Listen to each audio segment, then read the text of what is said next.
Welcome back to the program. We're still taking a look at this government's plan for 2021 as contained in the president's New Year message. Quite a number of issues to raise, really. But this time, let's speak with another party involved in this. And I'm talking about the People's Democratic Party. And we have joining us on the program Mr. Anthony Ehilebo, head of new media of the PDP. Good evening and thank you for joining us on the program. Thank you very much, Kayode. A happy New Year to Nigerians. Oh, yes, and a happy New Year to you. Now, right after the president's New Year message, your party came out with its own statement saying that the president's speech, his message, was empty and directionless. And the question will be, what did you expect to hear from that message that was missing? Well, Kayode, quite frankly, I was awake from 4 a.m. and somehow my body clock tricked me at 6:59 to fall asleep, knowing that there would be nothing in that speech. And I think my body was right, because at the time I woke up by 7:45 and I read the speech, I was very happy that I fell asleep at that time, because it's remnants of a regurgitated speech, something that was put together by his media team. I listened to the interview of Mr. Femi Adesina within the last 20 or 30 minutes, and it's really worrisome that these are the kind of people the president surrounds himself with, because from what he was saying, it is very clear that the president is unaware, is unclear about the direction that he must take Nigeria within the context of 2021, having gone through what we went through in the year 2020. I must also remind Mr. Femi Adesina that Nigeria is still and currently in its second recession since President Muhammadu Buhari took power in 2015. Which is quite a shame and reminiscent of the kind of leadership we've gotten from this current dispensation. Don't forget that this is the third time Nigeria is going through recession under this same person. It leads one to wonder that where exactly are we headed as a country? You know, when you've listened to a speech that provides no hope, it provides no direction, it sounds as if the man has not even been listening to even the National Assembly that has asked him to rejig his security architecture. You know, it leaves one, I mean, we should actually listen to the message of the PDP, which has encouraged Nigerians to come together and salvage this country, because we only have ourselves to save in this country. If we are looking for leadership, for now, we don't have leadership in Nigeria. And I'm very sure every Nigerian is very certain and clear of this particular fact that leadership is currently absent in Nigeria. So back to that speech, that if message. Anybody was looking to Pardon me. You can land on that speech to provide succor and direction. Mr. Ehilebo. Well, if anybody was looking to the speech of Mr. President to provide direction and succor, it's very unfortunate that rather than do that, it just was an empty speech, a speech that had no basis, it had no direction, it had no guarantees, no promises, it had no will. We could not see anything in that speech that was a sign of hope for Nigerians. But I think the best hope Nigerians have is that we have a viable opposition. I will urge Mr. President to go and read all the speeches, all the speeches issued by the spokesperson of the People's Democratic Party, because in therein he will find solutions to the myriad of problems that Nigeria currently faces. So, still back to that speech, I mean, using that term empty and directionless, what would be a well-loaded speech for you? What would be a speech with direction for you?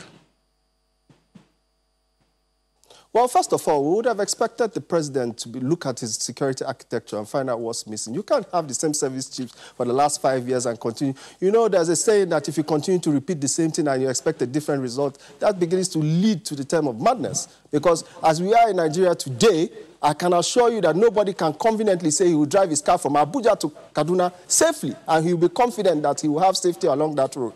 So, and so goes for every other journey you want to take. If you travel from Abuja to Lokoja today, you are sure that you will have heart palpitation. I'm sure a lot of people have had heart problems having to travel that road because of the current insecurity that pervades the nation. So it's very surprising that one would say that that speech contained any hope for Nigeria. We would have expected the president to provide us with statistics, figures, and actual vision of where he wants to drive.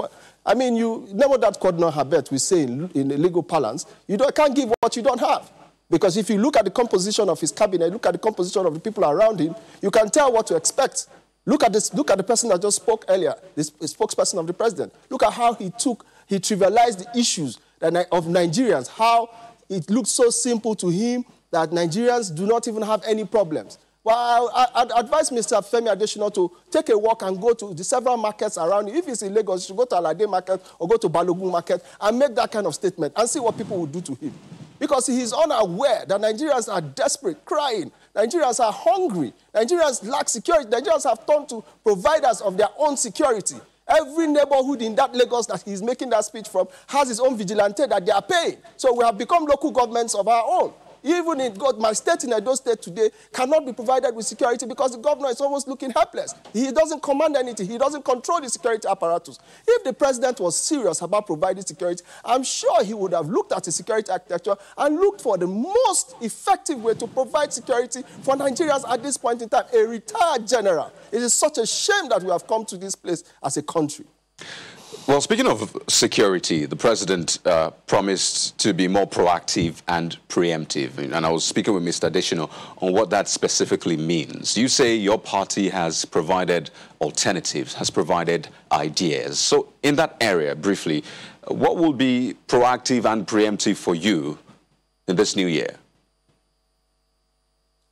Well, in the first instance, the president, on the day the president traveled to Kankara, I was on the road. Unfortunately, I saw his convoy and I saw the kind of security the president provided around himself. Unfortunately, the president was in his own home state when 300 people, 300 children or more were said to have been kidnapped by armed bandits. Now, if that is not a telling for failure, I wonder what else is. If a man cannot protect his own home, where else can he protect? If we are going to provide solutions for the president, as seen often now, he has been inviting the former president several times to call President Goodluck Jonathan to come and give him the strategy PDP used to perhaps secure the country. We never had it this bad. We never had it this bad. Yes, we had an insurgency which was bettered at a very young time, and we were trying to grasp and understand how to manage it. But before the end of the tenure of President Goodluck Jonathan, we saw that Boko Haram were pushed to the fringes. But since this president has come in, they have assumed an era of importance. They have assumed such a magnificent stand that they have taken over cities in the northwest. They are beginning to demand taxes from people. In his own state in Katsina, we saw the governor going to negotiate with bandits in the forest. Now, how do you call that security? If the president is interested in providing security for the people, first of all, look at your security architecture. If the service chiefs are not giving you what you need, you sack them and bring in new people and give them an ultimatum and tell them, I'm giving you 6 months to solve these issues. Make sure that the security provision, the financial provision for catering to this security, these strategies are put in place. There are a lot of people who are in the background, on the fringes, waiting to come in. But no, what do we have? Look at Bishop Kuka's homily on Christmas Day. He alluded to the president's nepotism, that is one of the causes of the problems we have in Nigeria. How do you sit back as probably an assistant commissioner of police who has walked through the ranks, and you see somebody who doesn't deserve a promotion, but because he's probably from the president's village or from his region, he's given a position he ought not to have been given? What do you expect will happen? There are rules to these things. There are ways that you can positively mobilize people to begin to take security as their own personal forte. But when these people see that even the person that is leading them has no care, does not make provisions, has nothing to do, even the president's wife, where is she today? We heard she has taken off. That is the rumor mill today. Nobody has come out to deny this fact that because of insecurity, she can no longer stay in the country. Now, if a man cannot protect his house, again, I say, how does he intend to protect other people? I will ask Mr. President. Mr. President should sit back and not sit in his armchair and allow people to becloud him with different stories that he is doing so well. He is not doing well. The people of Katsina are consistent. For 5 hours I heard yesterday, they blocked the road, are consistently protesting of the insecurity they have. Go to Niger State, Boko Haram is resurging there. Borno State, the governor of Borno State, Governor Zulum, has been attacked 4 times. Governor Shatima, where the PDP held sway, was never attacked by Boko Haram. But 4 times we have seen the governor of Borno State attacked by these insurgents. Every day he's crying, maybe because he has a certain relationship with the president, doesn't want to speak the truth to him. But go and look at the senators from Borno State. Look at what they are saying every day on the floor of the Senate. People are afraid to speak up because once you speak up, the president will intimidate you. But you know, PDP cannot be machinated. PDP cannot be put down. We will speak the truth to the president. As I'm speaking here now, I'm not afraid to tell him that he has failed in terms of security. And perhaps I was expecting that he would have even a better thing for Nigeria, would have resigned on the 1st of January. But since that did not come, we will not force him out of power. We will encourage him that please, because of Nigerians, let us find a way to make this country safe for everybody, because that's the first thing. The economy you are going to talk about, maybe I know you are going to go there, it starts from security. If someone does not, look at, if you are talking about people going back to agriculture, do you know how many farmers were beheaded in the period of December 1st to 31st of December 2020?